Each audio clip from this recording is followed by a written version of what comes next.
हमें एक प्लेन की इक्वेशन निकालनी है जो कि इस पॉइंट से पास करता है और नॉर्मल गिवन है हमें।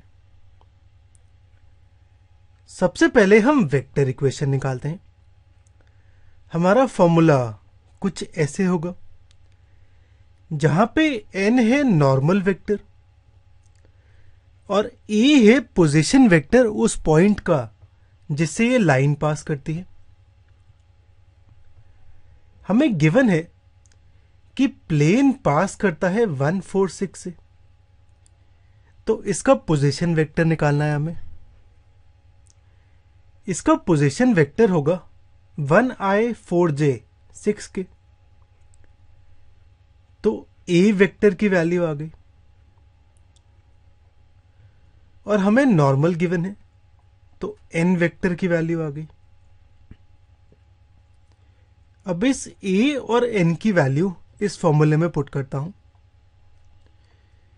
तो मेरी वेक्टर इक्वेशन कुछ ऐसे आती है।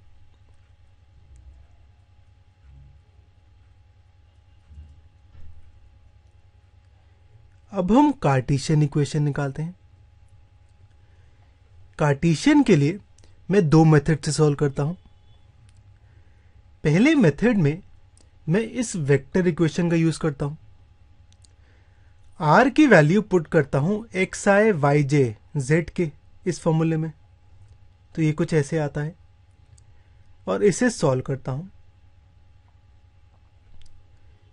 अब इन दोनों वेक्टर का डॉट हो रहा है, तो डॉट करते समय आई कैप की चीजें मल्टीप्लाई होंगी, तो x -1 और 1 मल्टीप्लाई होगा।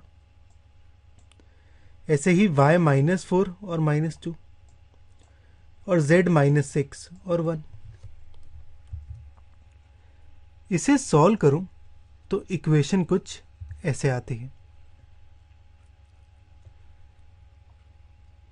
अब मैं सेकंड मेथड से सॉल्व करता हूं।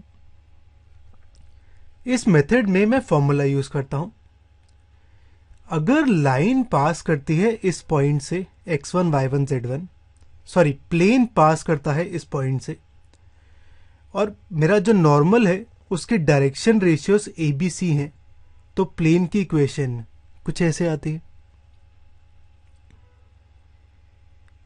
अब गिवन है कि प्लेन पास करता है 1 4 6 से।